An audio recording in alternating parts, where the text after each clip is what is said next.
gue Ateng dari Katros Garage. Gue seorang builder motor custom Katros Garage yang udah berdiri dari tahun 2009. Awalnya Katros Garage memang dari blog. Nama blognya itu thekatros.blogspot.com gitu kan. Jadi karena gini cuy, di awal 2007 sampai 2013 gue dulu pernah nulis gitu kan. Gue pernah nulis jadi jurnalis. Nah, di situ gue selalu mengajukan ide untuk nulis motor-motor custom. Cuman sama kantor gue yang dulu itu selalu ditolak karena motor-motor custom ini identik sama motor tua gitu kan. Dan di tahun itu motor custom nggak ngetren gitu. Nah, daripada bahan yang udah gue liput itu kebuang, akhirnya gue jadiin lah, gue masukin di blog. Nama blognya itu The Katros. Kenapa namanya The Katros? Karena ya itu, karena kan motor-motor yang gue masukin sering dianggap sama atasan gue yang ini motor katro nih, motor jadul, motor apa nih nggak jelas gitu. Jadi gue bikinin nama blognya itu thekatros.blogspot.com buat nampung tulisan-tulisan gue yang udah gue tulis gitu. Nah dari situ mungkin orang banyak yang lihat tuh blog gue kan, banyak yang lihat sangkain gue bengkel gitu loh. Jadi mulai ada yang nelpon nanya, Mas bisa bikin motor custom ya apa segala macam. Karena di tahun itu motor bengkel yang spesifik tentang motor custom tuh masih dikit. Di era itu tuh banyak kan teman-teman atau orang-orang tuh masih main Matic, motor Matic yang jadiin lowrider gitu kan. Nah jadi ketika udah ngelihat satu space yang spesifik tentang motor custom, mereka mikir blog gue itu bengkel. Jadi gue pikir ya udahlah sekalian aja bikin bengkel gitu kan, dijadiin bengkel. Cuman memang karena waktu itu gue nggak punya modal, gue bangunnya di rumah. Makanya namanya The Katros Garage. Visi misinya sebenarnya gini ya, waktu itu karena gue emang basicnya di jurnalis, gue punya pandangan bahwa sebuah tren itu nggak bisa muncul gitu aja. Sebuah tren itu harus dikembangin mulai dari pelaku bisnisnya sampai si bantuan dari jurnalis gitu kan. Nah di situ gue mikir di era itu awalnya ya kayaknya tren Matic tuh udah kelamaan gitu loh. Kalau nggak salah tuh dari tahun 2005 kalau nggak salah deh, 2005 sampai 2007 kan, waktu itu 2008. Tren motor Matic yang dijadiin lowrider tuh udah lumayan lama nih gitu. Dan pelaku bisnisnya itu nggak menciptakan sebuah tren yang baru. Makanya gue pikir ya udahlah bikin aja bengkel Katros Garage untuk nyiptain tren yang baru gitu loh. Untuk nyiptain pilihan buat orang-orang di mana motor nggak cuma motor Matic doang yang bisa dijadiin hobi, tapi motor-motor batangan. Karena gini cuy, dulu tuh motor batangan nggak laku. Nggak gini lah, motor batangan tuh yang bukan motor sport ya. Kayak misalnya kayak sekarang lu sebut lah kayak Scorpio, Tiger, itu identik sama motor bapak-bapak.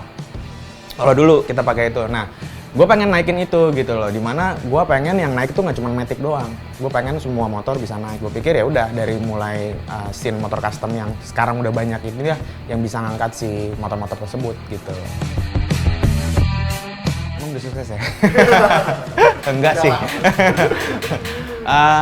Orang-orang penting pasti banyak ya. Kayak yang pertama mungkin orang tua gue gitu kan. Jadi orang tua gue walaupun sebenarnya bokap gue nggak mungkin dalam hatinya dia pas di awal-awal nggak support gue untuk ngebangun bengkel. Walaupun gue satu hobi sama bokap ya.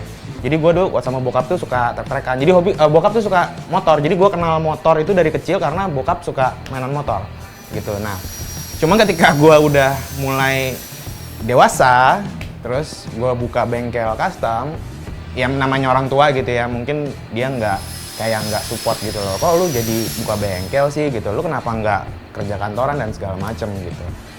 Selama gue buka bengkel, bokap gue baru datang ke bengkel gue tuh 3 kali. Padahal kita punya hobi yang sama, ngulik motor. Tapi baru datang ke bengkel gue 3 kali dan itu cuman minjem kunci sama minjem tangga. Jadi cuman nggak pernah, jarang datang.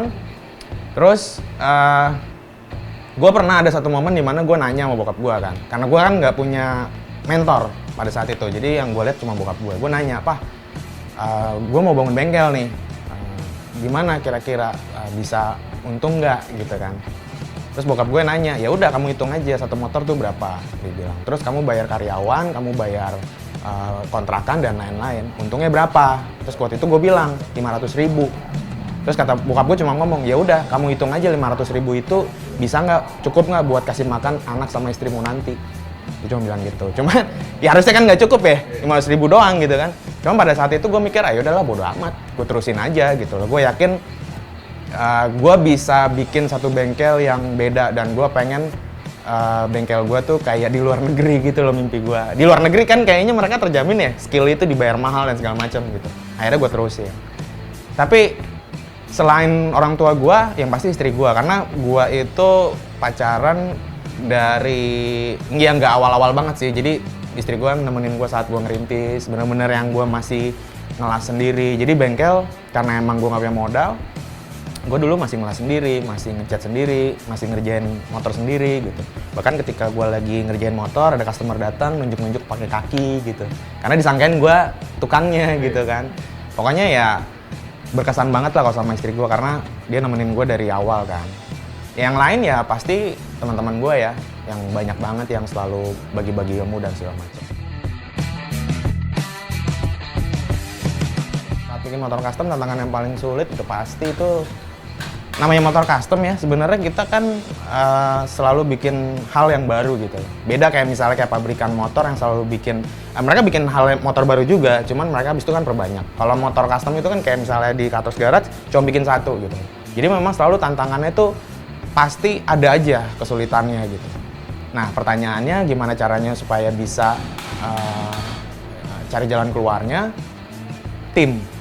Gitu. Jadi Katros Garage nggak mungkin bisa jalan sampai kayak sekarang kalau cuma ngandelin gua doang sendiri. Kita bisa gede ini, Katros bisa gede karena ada tim, ada bini gua, ada teman-teman dari produksi, ada teman-teman dari manajemen, semua segala macam, dari kreatifnya juga ada gitu. Jadi memang gimana caranya ya tim gitu. Jadi gue yakin sih kesulitan apa aja itu pasti bisa terpecahkan. Soal teknis ya, misalnya soal teknis di motor itu pasti bisa dipecahkan kalau kita punya tim yang solid. Percaya nggak percaya, Arti Fashion menurut gue itu yang pasti sih mencerminkan diri lu tuh seperti apa gitu. Jadi kayak lu kan nggak mungkin nyeritain diri lu ke orang-orang kan. Nah itu bisa lu tunjukin lewat cara berpakaian dan lain-lain gitu. Dan kalau menurut gue di dunia motor custom, fashion itu menurut gue sangat penting karena motornya udah gaya gitu kan, udah culture gitu.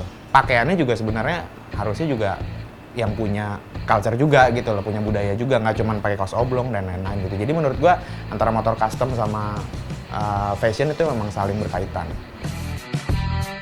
Motor custom, korelasi antara motor custom sama fashion gitu kan, sebenarnya itu saling berhubungan sih tanpa kita sadarin ya. Misalnya gini, ketika kita ngomong, oh gini deh, motor custom, tren motor custom yang sekarang kayak chopper, cafe racer, terus apalagi tracker, itu kan udah ada dari tahun waktu itu gue 2010 lah mungkin ya.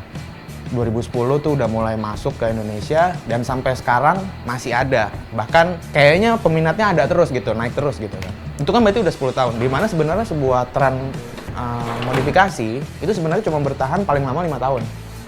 Dari yang sebelum-sebelumnya. Cuman kenapa tren motor custom ini bisa bertahan sampai 10 tahun dan bahkan kayaknya masih lama nih gitu kan. Itu karena didukung sama industri-industri di sekitarnya gitu loh. Salah satunya aparel, baju dan lain-lain. Misalnya ambil contoh gini, kita ngomongin misalnya cafe racer. Gue punya motor cafe racer.